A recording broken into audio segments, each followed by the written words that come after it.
La situation de notre pays est tristement affreuse. Ce serait même une lapalissade que de dire que nous vivons présentement dans un État autoritaire et dictatorial, tant les libertés individuelles et collectives sont bafouées. Nous avons été tous témoins de ces arrestations, tous azimuts, aux allures de rafle, menées contre des citoyens dignes et valeureux, dont le seul tort est d'aimer, dans le tréfonds de leur cœur, ce beau pays qu'est le Sénégal.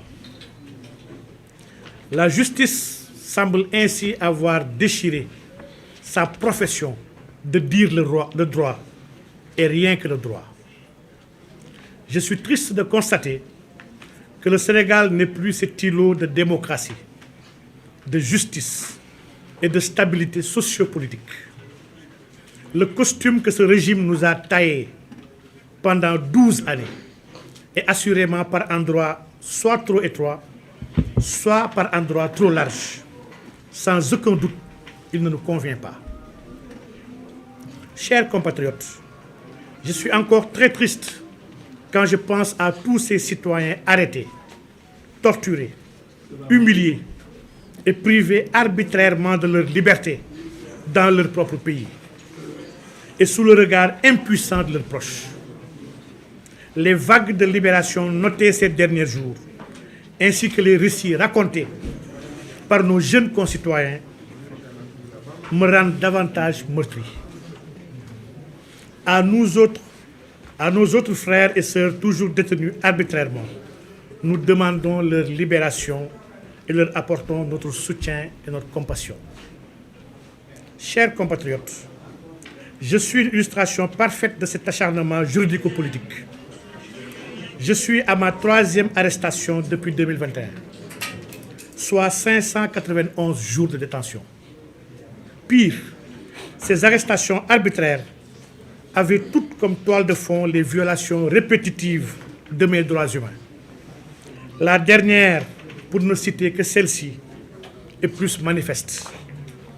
En effet, après notre arrestation le 19 mars 2023, j'avais introduit par l'organe de mon conseil une requête aux fins de mise en liberté provisoire déposée le 18 octobre 2023, avant d'être rejetée le 25 octobre 2023.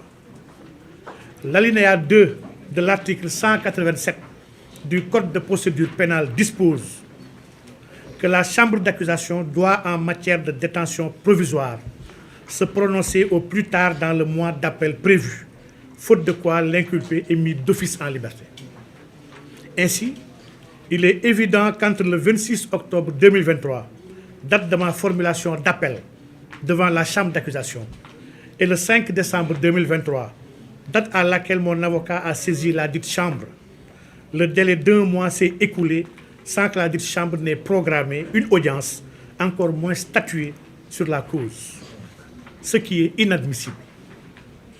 Chers compatriotes, à ce porte-à-faux institutionnel, j'oppose un optimisme raisonnable et raisonné, source de ma gaieté pour cette patrie. Oui, gaieté à bien des égards aussi. Je crois au génie du peuple sénégalais, qui a toujours veillé sur la flamme de la démocratie, du patriotisme et de l'intégrisme, et qu'elle ne s'éteigne jamais. Je crois en cette prise de conscience collective et ce vent de patriotisme qui souffle et n'épargne aucun citoyen soucieux d'un Sénégal meilleur. Je suis aussi heureux de constater que le peuple sénégalais est prêt à se défaire de ce régime, qui a lamentablement échoué après 12 ans de règne, qu'il est prêt à mettre fin à 12 ans de gabegie, nébuleuse et de dictature, qu'il est prêt à enterrer dans la plus belle des manières tous les fossoyeurs de la République, et enfin qu'il est prêt à tourner cette page sombre de l'histoire de notre démocratie. Chers compatriotes, force est de constater que tous ces souhaits du peuple sénégalais trouvent leur répondant dans l'organisation et la tenue de l'élection présidentielle dans les plus brefs délais.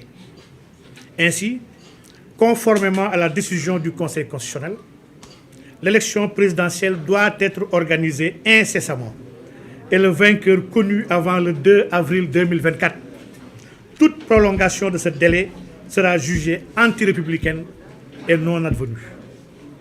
Cette élection présidentielle de 2024 est d'une importance capitale, tant du point de vue socio-économique que du point de vue politique.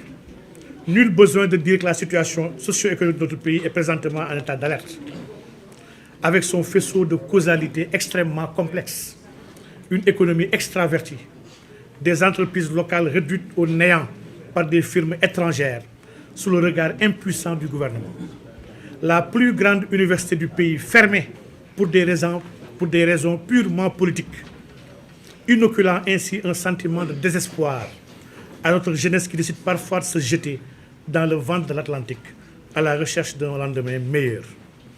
Des ménages asphyxiés par une flambée des prix des denrées alimentaires, etc.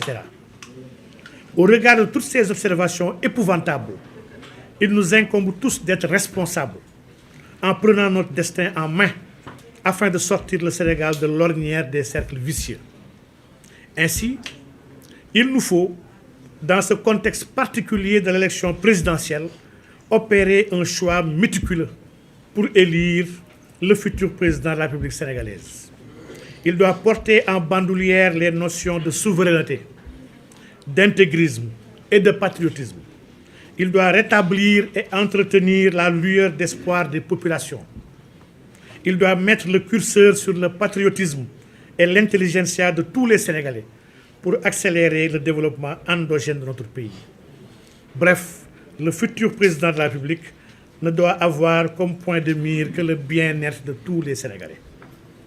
Dans cette perspective, le Rassemblement pour la vérité, ANSIDEG, après une discussion entre ses membres, a adhéré à la coalition Diomaye Président, au regard de quelques idées politiques que nous partageons et défendons ensemble. Nous reviendrons plus largement dans les prochains jours sur le programme et les réformes majeures à engager. Chers compatriotes, voilà en somme le sentiment de tristesse et de gaieté qui m'anime en espérant que cette dernière prendra le dessus et qu'elle se propagera telle une traînée de poudre dans le cœur de tous les Sénégalais.